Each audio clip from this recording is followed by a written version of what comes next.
오늘 하나님 주신 말씀은 창세기 39장 1절에서부터 5절까지 말씀입니다.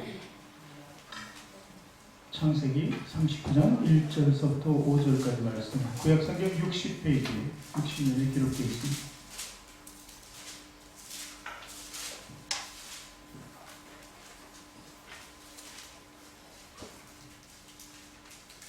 구약성경 60면에 기록되어 있는 창세기 39장 1절부터 5절까지 말씀. 우리 함께 읽도록 하겠습니다. 요셉이 이끌려 애굽에 내려가매 바로의 신하 친위대장 애굽 사람 보디발이 그를 그리로 데려간 이스마엘 사람의 손에서 요셉을 산이라.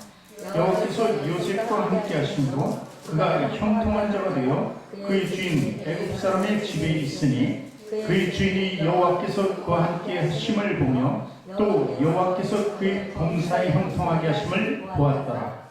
요셉이 그의 주인에게 은혜를 입어 섬기니 그가 요셉을 가정 총무로 삼고 자기의 소유를 다 그의 손에 위탁하니 그가 요셉에게 자기의 집과 그의 모든 소유물을 주관하게 할 때부터 여호와께서 요셉을 위하여 그 애굽 사람의 집에 복을 내리심으로 여호와의 복이 그의 집과 밭에 있는 모든 소유에 미치니라. 아멘. 두 손을 가슴에 얹고 저를 따라 고백하시기 하나님께서 나를 사랑하십니다. 하나님께서 나를 존귀하게 여기십니다. 하나님께서 나를 축복하십니다. 하나님께서 내 문제를 해결해 주신다. 믿음의 고백이 되셨습니까? 아멘. 우리 앞뒤 전후 좌우에 계신 분들과 인사합니다. 당신을 사랑하고 축복합니다. 사랑하고 축복합니다. 사랑하고 축복합니다. 사랑하고 축복합니다.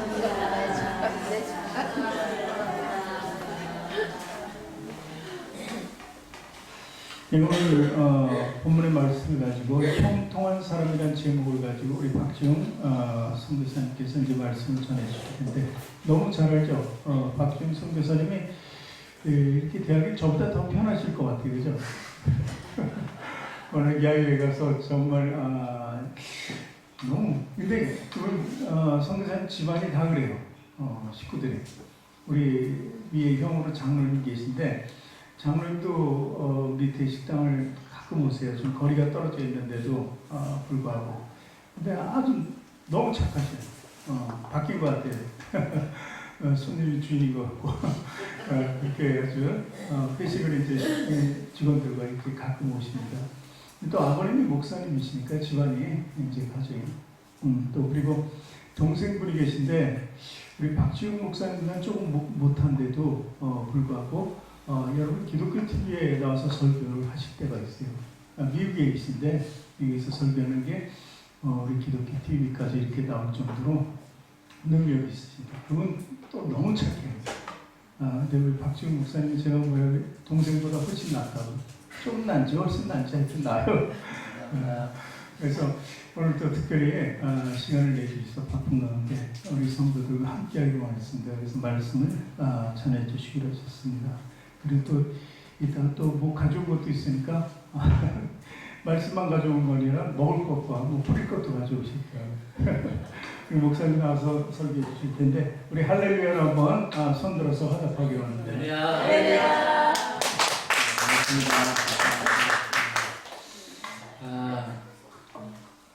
제가 저희 아버님이 일찍부터 선교사로 부름을 받으셨어요. 원래 군목이셨는데 1967년도에 선교사로 헌신을 하셨어요. 그러다가 69년도에 베트남에 가셔서 사역하시고 그러는 와중에 저도 이제 아버님을 따라서 저와 제 동생 어렸을 적에 1970년이니까 거의 50년 전에 이제 한국을 떠나서 그때부터 이제 타향살이 몇 해던가 참 그때부터 타향살이가 시작됐고요. 제가 금년에 안식년 들어와서 우리 한국에서 50년 만에 처음으로 추석을 한국에서 맞이해 봤어요. 선교사님이셔서 베트남에 선교를 갔었습니다. 물론 저희 아버님이 이제 장로교 목사님이셨고요. 장로교에서 파송받으셨는데 그때 정말 전쟁 중에 선교가 참 전도가 너무 잘 됐어요. 매일 전도지 들만큼 뿌리고 나가면요 최소한 하루에 20명, 30명씩은 예수님을 영접하는 그런 사람들이 생겼어요. 근데 67년부터 이제 모금해가지고 은행에 집어넣고 69, 70, 71, 72, 4년 동안 선교비를 받아 먹으니까 처음에 이자로 받다가 그 다음에는 원금 다 빼먹고 1973년이 되니까 선교비가 떨어졌다고 목사님, 선교사님 한국에 다시 들어오셔서 2년 동안 모금해가지고 그리고 다시 선교사로 나가십시오. 이제 그러는데 그 당시에 하루에 나가면 20명, 30명씩 예수님 영접하는 그 사람들을 두고 2년 동안 밖에 나간다는 게 저희 아버님한테 용납이 안 됐어요. 그래서 어떻게 좀 해달라고 부탁을 했는데 뭐 방법이 없습니다. 들어와서 모금하십시오. 그래서 나 못 나간다. 못 나가면 선교비 없습니다. 그럼 오케이, 선교비 안 보내줘도 되니까 나는 안 나갈 거다. 그러시더니 진짜 74년부터 선교비가 안 들어왔습니다. 선교비라 그래야 한 달에 150불 보내줘요. 150불이었어요 그 당시에요. 근데 그거 가지고 저희가 이제 살았거든요. 근데 1월, 2월, 3월, 4월 그래서 제가 혹시 베트남 월남전 다녀오신 분 계시면은 군인들이 먹던 K-레이션 깡통이라고 있어요. 그거는 한국 군인들이 K-레이션 깡통을 먹었고요. 미국 군인들은 C-레이션 깡통이라고 먹었어요. 정말 그때 깡통 엄청 많이 먹었어요. 그 깡통 김치 열면은 한 1년, 2년 될 신김치, 멸치볶음, 고추 이렇게 절인 것, 무장아찌 엄청 많이 먹었습니다. 그럴 때 그렇게 막 힘들고 어렵게 살았는데 어느 전도하는데 갑자기 차가 한 대가 쓰는 거예요. 까만 차가. 그런데 이렇게 보니까 한국 분이에요. 창문 열고 보시더라고요. 저희 아버님하고 저희 이제 전도하고 있는데 그래서 이제 좀 더 끝나고 그분이 예수 영접하겠다 그래서 그분 손잡고 무릎 꿇고 기도해주고 안아주고 이번 주에 오늘 장치는 어디 사니까 어느 교회 가면 좋겠습니다. 그랬더니 이제 그 젊은 양반이 내리셔가지고 반갑다고 한국 분이시냐고 인사했더니 나중에 보니까 그분이 누구냐면 조용기 목사님이셨어요. 조용기 목사님이 73년도에 여의도 성전 완공하고 그리고 이제부터 우리 교회는 선교합니다 라고 선포하고 나서 제일 먼저 해외 집회를 한 곳이 베트남이었어요. 베트남에 와서 집회를 첫날 했는데 미국 선교사님이 이야기한 거예요. 여기 베트남에 선교사 한국분 한 분이 있는데 지금 이런 사정으로 좀 이렇게 어려움이 있으니까 당신이 좀 도와주면 안 되겠냐. 그래서 찾아오신 거예요. 그때가 이제 처음 만나서 그때부터. 근데 저희 아버님이 장로교였고 목사님은 이제 순복음교회잖아요. 근데 저희 아버님이 한참 젊은 그냥 우리 아버지 표현으로 새파랗게 젊은 청년 목사인데 조용기 목사 이름 모르잖아요. 또 워낙 일찍 저희 아버님 나가셨으니까. 그러다가 정 목사님 만나서 정 목사님이 얘기하신 거예요. 목사님 교단만 상관없으면 저희가 지원하겠습니다. 근데 저희 아버님이 그때 하신 말씀 제가 지금도 기억이 나요. 목사님, 저는 교단보다 영혼이 중요합니다. 영혼 때문에 지금 못 나가고 지금 몇 달 동안 설계비 못 받고 매일 깡통 먹었어요. 정말 매일 깡통 음식 먹었어요. 그때부터 그러더니 진짜 약속을 하셨어요. 다음 달에 제가 BNP 보낼 테니까 저에게 오셔서 설교하시고 그날 파송하겠습니다. 근데 저희 아버님을 5월 달에 부르신 거예요. 불렀는데 그때가 뭐냐면 제 1회 세계 선교대회였어요. 그래서 저희 아버님은 설교를 하셨어요. 놀라신 거예요. 한국 갔다 오시더니 이야 한국에 그런 교회가 있냐? 맨날 저희 아버님이 영락교회 출신이거든요. 영락교회 보시다 거기 보니까 기가 막힌 거예요. 그래서 그때 여의도 순복음교회 지금도 2호 선교사로 1호 선교사님이 박여수아 선교사님이시고요. 그분은 73년도에 파송받으셨어요. 교회 헌당하시면서 그날도 파송받으셨고요.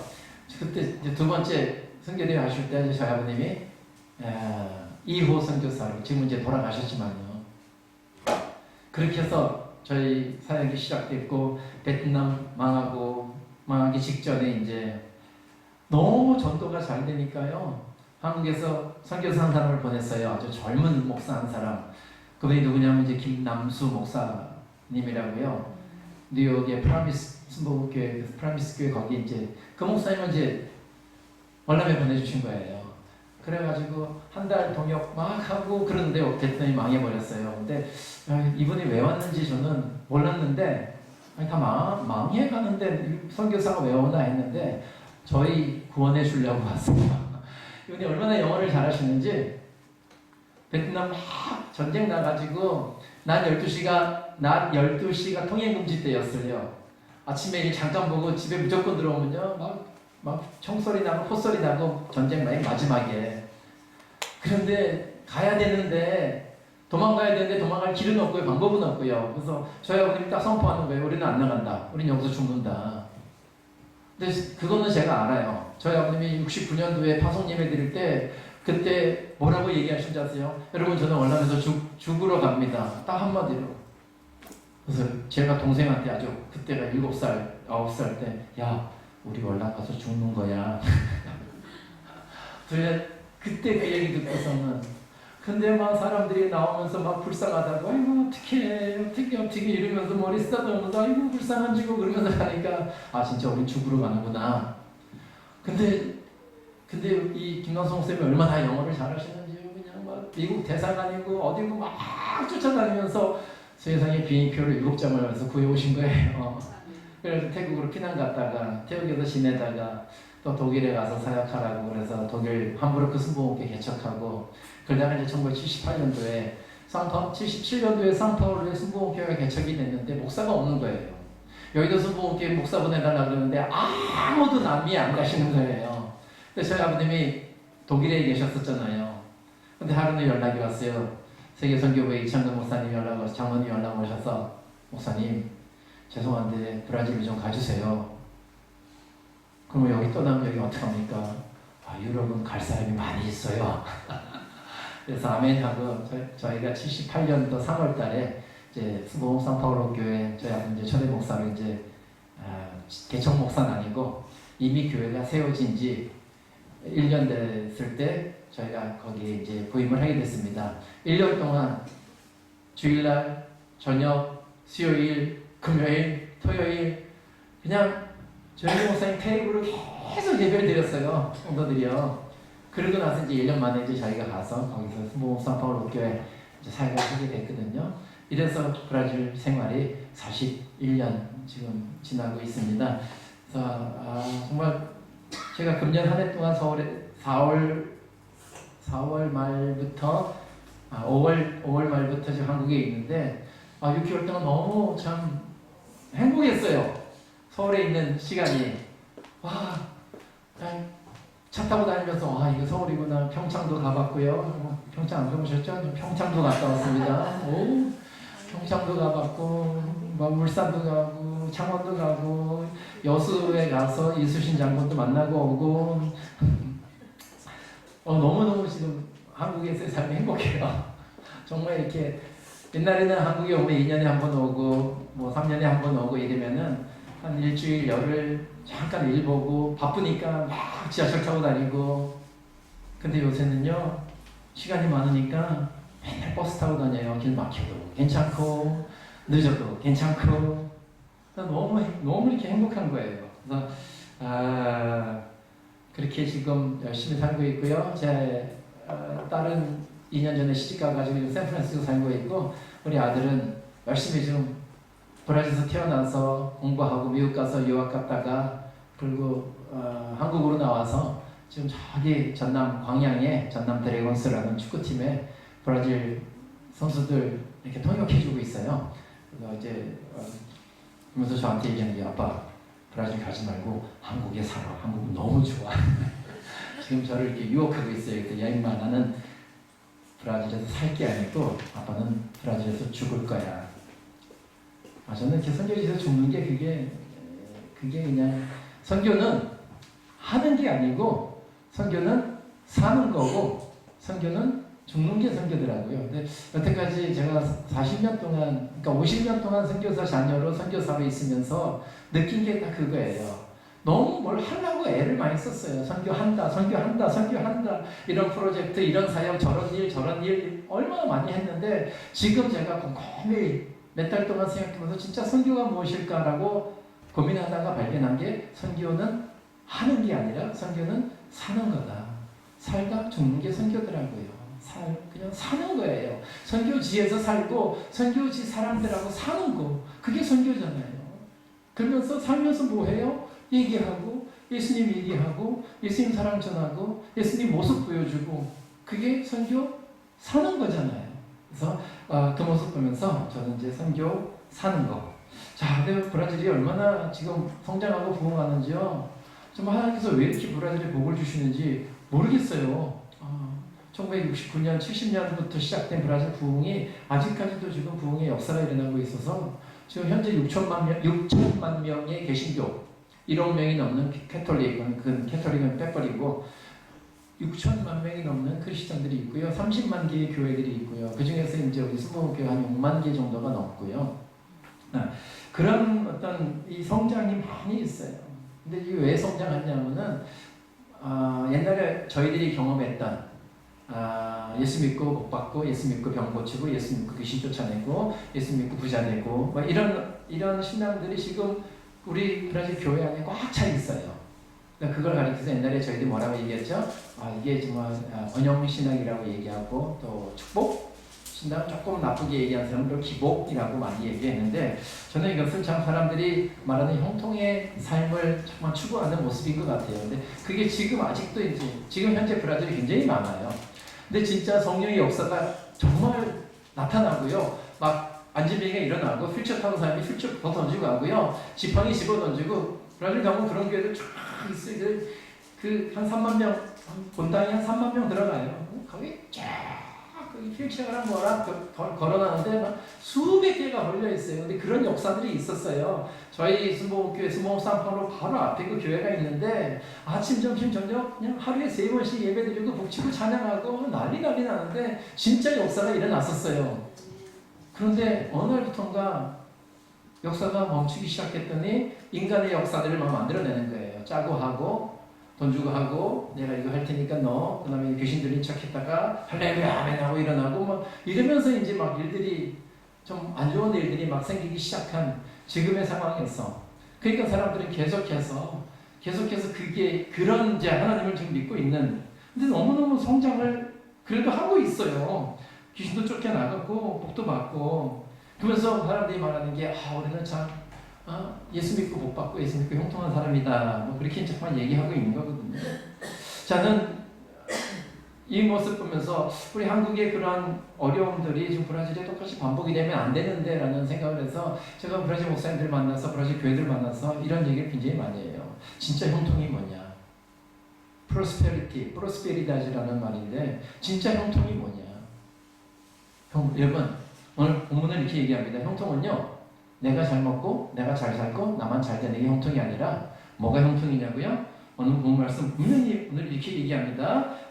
요셉이 여호와께서 요셉과 함께 하심으로 그가 형통한 자가 되었다. 그런데 형통한 자가 되는데 지금 그 요셉의 신분은 뭐죠? 그의 주인 애굽 사람의 집에 있었다. 즉 요셉은 분명히 하나님은 요셉을 가르쳐서 너는 참 형통한 사람이야 그랬는데 요셉의 지금 상황은 주인의 종이에요. 아니 팔려왔으니까 노예입니다. 그럼 노예를 경험해 보셨나요? 브라질은요 500년의 역사가 있는데 350년 동안 노예로 살았어요. 포르투갈 사람들이 지배를 해가지고 식민지로 살았는데 식민지 살 때까지는 노예는 아니었어요. 근데 아프리카에서 흑인들을 데려오면서 이 사람들을 노예로 쓰기 시작했는데 350년 동안 노예로 살았어요. 그래서 목사님도 경험해 보셨나? 아니 좋은 호텔에만 있어서 안 돼요. 경험 못 해주셨을 텐데 우리 그냥 서민들이 사는 아파트 가면요 거기 항상 엘리베이터가 2개예요. 앞에 하나 있고 뒤에 하나 있어요. 앞에는 주인들이 타고 다니는 엘리베이터가 있고 뒤에는 일하는 사람들이 타고 다니는 엘리베이터가 있어요. 그게 나눠져 있어요. 그러다가 이제 1981년도에 차별금지법이 생겨서 이제는 뭐 얼굴 색이나 인종이나 뭐 신분이나 없이 누구나 같은 엘리베이터를 탈 수 있습니다라고 엘리베이터 안에다가 그 법을 붙여놓은 거예요. 근데 그게 81년도에 해제가 됐는데도 지금 2020년을 바라보는 지금도 집에 일하러 왔는 가사 도우미. 옛날에 파출부라 그랬다가 제가 입에 끝나고 얼마나 혼났는지 몰라요. 파출부 아줌마. 가사 도우미 그분들이나 청소하러 오신 분들이 지금도요 앞에 엘리베이터 안 타고 그냥 뒤로 가서 타요. 그래서 이리 와 마리아 같이 타고 가자 그러는데요. 그 아저씨 그게 그분들의 350년 동안 배워왔던 DNA 속에 갇혀져 있는 노예. 자, 분명히 신분은 노예 신분인데 성경은 뭐라고 얘기해요? 형통한 사람이다. 이걸 보면서 뭐냐면요. 형통은요. 상황, 형편, 그거 상관없이 그거하고 그게 내가 형통한 사람이냐 아니냐를 결정해 주는 게 아니더라고요. 형통한 사람은 어떤 사람인지 아세요? 내가 잘 먹고 잘 살고 잘 입고 멋있고 그런 사람이 아니라 여호와께서 요셉을 통하여 그 애굽 사람의 집에 복을 내리셨다. 그랬더니 그의 집과 밭에 있는 모든 소유와 그리고 그 집에 복을 내리셨고, 형통한 사람은요 다른 사람들에게 복을 내려주고 다른 사람들을 유익하게 하는 이 사람이 진짜 형통한 사람입니다. 여러분, 형통한 교회가 어떤 교회인지 아세요? 큰 교회, 부흥하는 교회, 숫자 많은 교회, 돈 많은 교회, 유명한 목사, 그게 형통한 교회가 아니라 주변 사람들에게 기쁨이 되고 유익이 되고 도움이 되고 주변 사람들을 섬기는 그 사람 주변을 복받게 하는 그 교회가 진짜 교회입니다. 그럼 저는 그런 차원에서 저는 저 때문에 그런 건 아니고요. 저희 아버님의 모습을 보면서 선교사들이야말로 조금 형통한 사람 중에 한 사람이구나라는 생각이 들었어요. 왜냐하면 선교사의 삶은 정말 힘들더라고요. 제가 워낙 어렸을 때부터 선교지에 살았잖아요. 저는 진짜 맨발에다가 진짜 옛날 말로 빤스 하나 걸쳐 입고 그냥 그렇게 살았어요. 어렸을 적에 8살, 9살 때니까요. 그게 아무런 흉도 안 됐고 그 월남에서 지저분하고 화장지가 몰랐어요. 어렸을 때 화장지가 뭔지 어렸을 때 한국에서 신문지로 닦다가 베트남에서는 다 그냥 아주 화장지 자체가 없고 무조건 물로 닦아요. 병 보고 그냥 물로 닦고 저는 그렇게 사는 줄 알았어요. 밥 먹을 때도 손으로 먹고 근데 굉장히 사실 힘들잖아요. 그런데 삶은 힘들었지만요. 나가서 전도할 때마다 그 전쟁에 시달린 그리고 전쟁에 수십 년 동안 프랑스 전쟁 비롯해서 그리고 베트공과의 전쟁 속에서 찌든 그 사람들의 영혼이 예수님을 전하니까요. 이 사람들이 얼마나 주님을 잘 받아들이는지 몰라요. 그러니까 그 사람들이 예수 믿고 예수님 때문에 죽어도 천당 가고 정말 영원한 생명을 얻는 그런 놀라운 일이 일어나는 거잖아요. 그분들한테 얼마나 큰 복이에요. 그러니까 비록 우리의 삶은 깡통 먹고 힘들고 자동차도 없었어요. 자전거 타고 다니고 이러면서 복음을 전하는 힘든 삶이다 할지라도 그 사람들을 유익하게 하는 영원히 유익하게 하는 삶이 얼마나 참 복된 삶이에요. 저는 교회가 바로 이런 교회가 형통한 교회 같아요. 여러분들이 이제 이렇게 작은 교회를 하면서 그럼에도 불구하고 이렇게 정말 때를 따라서 선교사님들을 섬기고 선교지를 섬기는 그런 모습들이 있잖아요.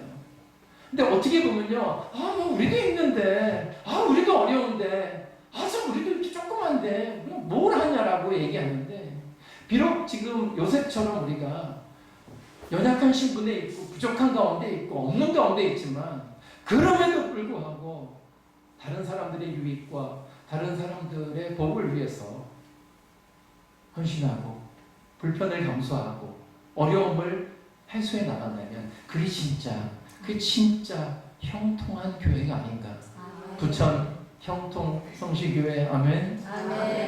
우리 교회가 이런 형통한 교회, 그래서 이웃을 섬기는 아름다운 교회. 그래서 나의 크고 작음 생각하지 않고 나의 많고 없음 따지지 않고 어떻게 하면 내가 이웃의 복이 될 수 있을까? 어떻게 하면 내가 정말 이웃을 축복할 수 있을까? 정말 요셉처럼 종의 신분이 되어서 노예의 신분이 되어서 주인의 가정을 복되게 하는 연약한 교회가 되어서 정말 하나님 나라를 복되게 하는 우리 성식교회와 우리 성도님 되시길 주의 이름으로 축복합니다. 두 번째가요. 그러면 또 다른 의미에서 형통한 사람은 누군가. 시간이 좀 흘러가서요. 이 시간이 좀 흘러갑니다. 그러고 나서 요셉이 팔려온 지 무려 13년 만에 요셉이 장관이 됐습니다. 총리가 됐잖아요. 그러니까 감옥에 갇힌 지 한 2년 좀 넘었고, 그러면은 거의 11년 동안 이제 보디발의 그 집에서 이제 노예로 있었던 거잖아요. 그러고 나서 다시 오장에 가면은 이제 형들이 와가지고 이 쌀을 사러 오잖아요. 곡식을 사러 왔을 때 이제 요셉이 형님 내가 요셉입니다 라고 이제 그걸 발견하게 되니까 형들이 얼마나 놀랐어요. 와 큰일 났다. 이제 우린 죽었다 이제. 예? 야, 죽음이다. 우리가 팔아버린 요셉이 총리래. 얼마나 놀랬겠어. 바들바들 떠니까 그때 요셉이 뭐라고 얘기하죠? 그때 뭐라고 얘기합니까 요셉이? 형님들 걱정하지 마세요.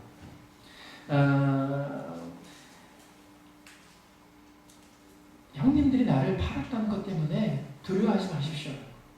그래서 요셉이 한 유명한 말이 있습니다. 제가 다시 5장 7절에 보면요. 하나님이 큰 구원으로 당신들의 생명을 보존하고 당신들의 후손을 세상에 두시려고 나를 당신들보다 먼저 이곳에 보내셨나이다. 그래서 그런즉 나를 이리로 보내신 이는 당신들이 아니고 하나님이십니다라고 얘기하는 거예요. 두 번째로요. 형통한 사람은 어떤 사람이냐면요. 하나님의 뜻이 무엇인지 아는 사람이 형통한 사람이더라고요. 아마 형통하지 않았으면요. 자기만 잘 먹고 잘 됐고 그런 요셉이었으면은 형들 만났을 때 아마 복수, 그 원수에 대한 복수로 그냥 지글지글 끓여가지고 저것들을 그냥 정말 이 사지를 틀어라 이렇게 나올 수도 있었잖아요. 근데 그게 아니고요. 이곳에 나를 보내신, 나를 이곳에 판 것은 형님들이 팔았지만 그러나 하나님의 계획과 뜻과 섭리가 있어서 나를 먼저 이곳에 보내시려고. 그 방법이 아니었으면 내가 이리로 올 일이 없었지만 그때 형님들이 그 방법이 아니었으면 내가 이리로 팔려올 일이 없지 않잖아요. 비단 옷을 입고 아버지의 총애를 받고 있는데 감히 어떻게 요셉이 애굽으로 올 수 있는 기회가 이민 가자 그래도 유학도 안 보내줬을 거고 이민도 안 보내줬을 거고 금이야 오기야 똘똘 끌어안고 있었을 텐데요. 그 방법이 아니었으면은 나는 이곳으로 오지 못했으니까 하나님이 당신들을 사용하셔서 나로 하여금 이곳에 오게 하시고 보디발의 집에 갇혔을 때 거기서 일했을 때 어떻게 하면 열심히 정리정돈하는가 매니지먼트를 배웠고 그리고 또 2년 동안 감옥에 있으면서 어디에 있었냐면 시위대장 감옥에 있었으니까 거기에 들어오는 모든 사람들은 누구들이에요? 정치범, 유명한 사람들, 그리고 왕궁에 있는 사람들. 그 사람들과 대화하면서 얼마나 많은 정치 세계 그것을 알았겠냐라는 거예요. 그렇게 다 13년 동안 준비되면 때가 참에 그러고 나서 요셉이 등용이 되잖아요. 그러니까 요셉은 그것을 사실을 알았어요. 나를 이곳에 보내신 것은 당신들이 아니라 하나님이 먼저 나를 이곳에 보내셨다. 구원을 하시려고 당신의 그 큰 구원의 뜻을 이루시려고. 여러분 정말 형통한 사람 어떤 사람인지 아세요? 비록 지금 내가 힘들게 살고 어렵게 살고 직장에서 남의 눈치 보면서 열심히 일해야 되고 비록 내 주머니에 돈도 없어가지고 헌금도 못 쳐서 하나님 정말 죄송해요라고 그런 최악의 상황의 삶을 산다 할지라도 그럼에도 불구하고 지금 내 인생을 다스리시고 내 인생을 주관하시고 나를 인도하시는 분이 하나님이시다라는 그 분명한 그리고 하나님은 나를 통해서 이 땅에 행하실 어떤 일들이 있으시다라는 확신을 가진 그 사람이야말로 진짜 형통이 뭔지 아는 사람입니다. 지금 내가 오늘 이런 상황에 있는 거 각자 어떤 상황이 처해야 될지 모르지만 오늘 저의 이 상황 보고 난 재수없어. 내 인생은 왜 이렇게 안 될까? 나는 정말 왜 이렇게 내 인생은 하는 것만 안 되나? 정말 내가 나는 왜 이렇게 정말 힘들고 어렵고 나는 왜 이러지? 정말 하나님 진짜 계신 거예요? 하나님 너무하신 거 아니에요? 라고 원망하고 불평하는 그 사람이 아니라 나를 이곳에 나를 이렇게 나를 이곳에 보내신 분이 하나님이시고 나를 이렇게 만드신 분이 하나님이신구나라는 고백을 할 수 있는 사람이 진짜 형통한 사람이다라는 거죠. 그거를 이사야서 55장 13절에 이렇게 얘기합니다. 이사야서 말씀하시기를요. 51장 11절에 내 입에서 나가는 말도 이와 같이 헛되이 내게로 되돌아오지 아니하고 나의 기뻐하는 뜻을 이루며 내가 보낸 일의 형통함이니라. 나의 기뻐하는 뜻을 이루고 내가 보낸 일의 형통함고 그게 진짜 형통입니다. 이게 하나님의 뜻이잖아요. 하나님의 뜻이 있어 그 뜻대로 되도다. 하늘아버지의 뜻은 영원하도다. 이게 우리가 늘 부르는 찬양이잖아요. 늘 우리의 삶이 좀 이러한 삶이 되었으면 좋겠습니다. 여러분, 정말 우리는 예수님으로 말미암아 우리 하나님으로 말미암아 우리는 정말 형통한 사람입니다. 아멘. 진짜 형통한 사람이에요. 내 상황과 형편에 상관할 것 없이 정말 이웃을 축복하는 그런 형통한 사람, 하나님의 뜻을 이뤄가는 형통한 사람, 참 이런 사람 얼마나 좋아요. 근데 모든 사람이 다 형통한 사람이냐? 그랬으면 좋겠는데 성경은 수많은 위인들 중에서 유독 요셉에 대해서 많이 이렇게 형통에 대해 얘기하더라고요. 그럼 요셉은 어떻게 이렇게 형통하게 되었을까? 마지막으로 한번 나누게요. 2절 말씀에 비결이 있고요. 또 3절에도 비결이 있고 또 21절, 23절에도 비결이 있습니다. 무슨 비결이냐면요. 여호와께서 요셉과 함께 하심으로. 또 4절에도 그 주인이 여호와께서 그와 함께 하심을 보며. 하나님과 함께한 요셉, 심지어는 옥중에 갇혔을 때 여호와께서 요셉과 함께 하시고 그에게 인자를 더하셨다. 23절에 보면 간수장은 그러면서요, 요셉과 함께 하시는 그를 범사에 형통케 하시는 그 모습을 봤다라는 거죠. 자, 진짜 형통한 사람은 어떤 사람이요? 짠 하는 사람이 형통한 사람이 아니고요. 대박 터뜨리는 사람이 함께 하시는 게 형통한 사람이 아니라 하나님과 함께 하는 사람이 형통한 사람이다. 하나님과 함께 할 때 형통한 사람 될 수 있습니다. 여러분, 저도 그렇고 여러분들도 그렇고 마찬가지일 거예요. 어떤 상대에 따라서 같이 있고 싶은 사람이 있어요. 같이 있는 거.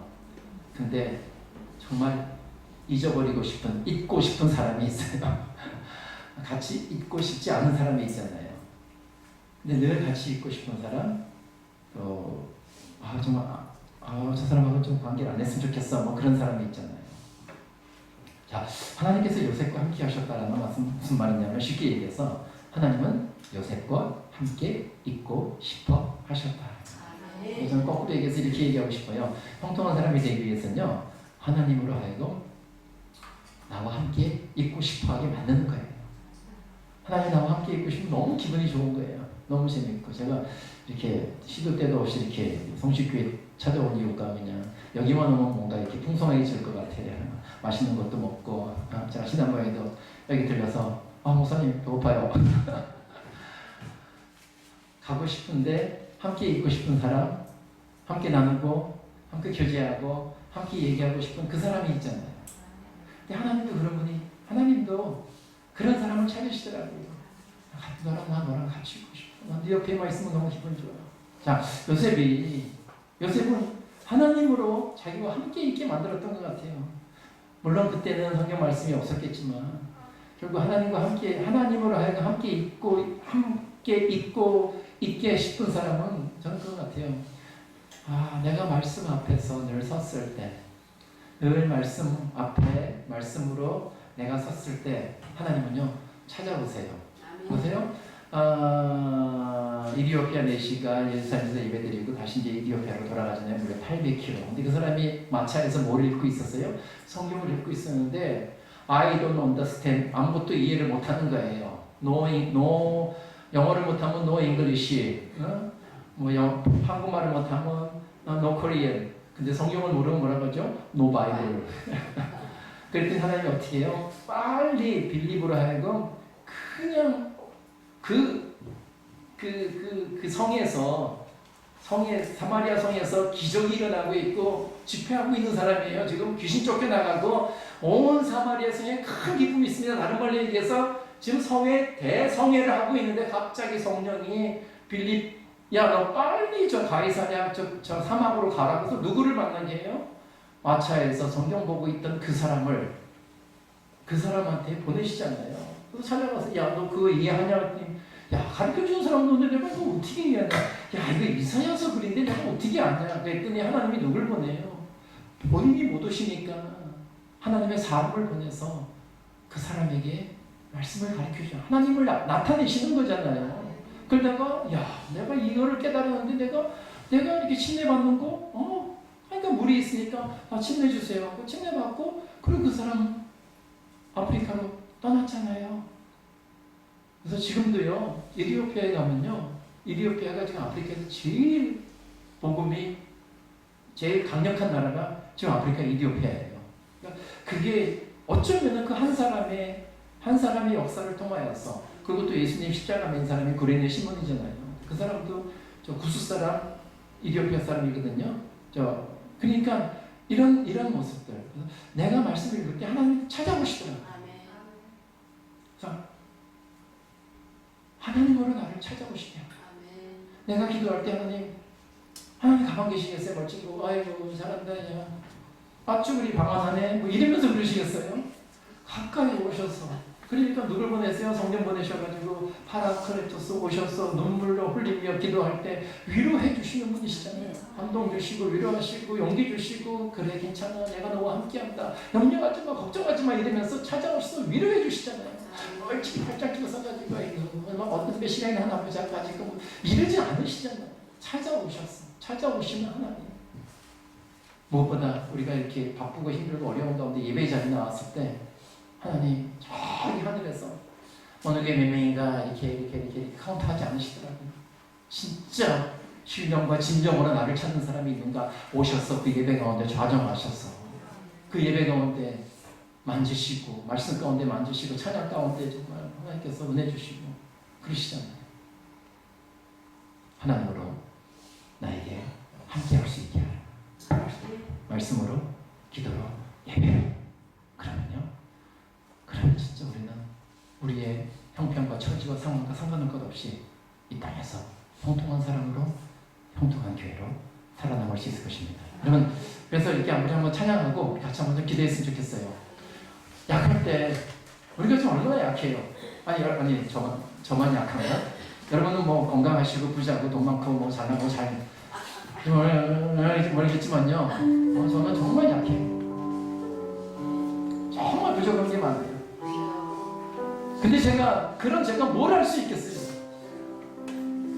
요셉이 뭘 할 수 있겠습니까? 그가 노예로 팔려와가지고 옷 한 벌이나 갖고 왔겠습니까? 아무것도 없는 거잖아요. 그럼에도 불구하고 하나님은 요셉을 사용하셔서 그 가장 약한 요셉을 사용하셔서 진짜 가장 강한 최고의 나라로 만들었잖아요. 약할 때 강함 되시는 주님이세요. 지금 우리 시간 뭐 찬양 이렇게 하시면서요. 하나님 정말 나는 약하지만 나와 함께 하심으로 말미암아 나를 강하게 하셔서 이웃을 섬기며 이웃을 복되게 하며 이웃의 형통함을 주는 하나님의 뜻을 이루는 그런 나의 삶이 되게 하옵소서. 약한 자들 부족한 자들이지만 그렇게 함께 찬양하면서 우리 주님 앞에 나갈 수 있기 원합니다. 이 약할 때 강함 되시는 나의 보배 되시네. 이 약할 때 강함 되시네. 나의 보배가 되신 주 나의 모든 것. 주 안에 있는 보물을 나는 포기할 수 없네. 주 나의 모든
기도하실 때 하나님 나는 약하지만 그럼에도 불구하고 나와 함께 하신 하나님 나로 하여금 형통한 자가 되게 하여 주옵소서. 가정의 복이 되고 이웃의 복이 되고 이 땅의 복이 되는 귀한 삶이 되게 하옵소서. 우리 교회가 아직은 작지만 그러나 이 교회를 통하여 하나님의 뜻을 이루어드리는 놀라운 교회가 되게 하여 주시옵소서. 우리 한번 주여 한번 부르고 기도하겠습니다. 주여! 하나님 요셉의 형통을 봅니다. 잘 먹고 잘 살고 잘 입고 열심히 형통해야 된다. 이웃을 복되게 하고 이웃의 은혜를 주시고 이웃의 정말 하나님의 복을 나누는 하나님의 귀한 축복 하나님 주시기 감사합니다. 하나님이여 내가 우리가 어디 있어야 하시죠. 나의 뜻과 부족하기도 하나님과 함께 오라고 할지어다. 정말 이 땅에 형통한 사람을 살아갈 수 있는 도와주시옵소서. 하나님의 복이 되게 하시고 이 교회의 복이 되게 하시고 나라의 복이 되게 하시고 한국의 복이 되는 우리 하나님을 되게 도와주시옵소서.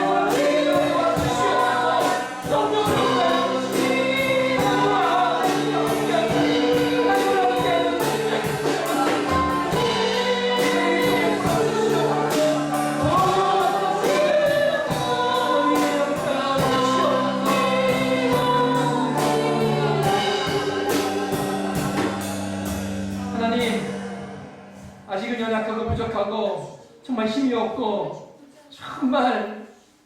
정말 비참하기까지야 나의 모습이지만 그러나 그럼에도 불구하고 주님 나와 함께 해주심으로 말미암아 나의 삶이 내 주변과 내 가정과 이 나라와 무엇보다 전국을 향한 복의 통로가 되도록 진정한 하나님과 함께하는 형통한 자의 삶이 되게 하시고 형통한 교회가 되도록 축복하여 주옵소서. 예수님의 이름으로 기도합니다.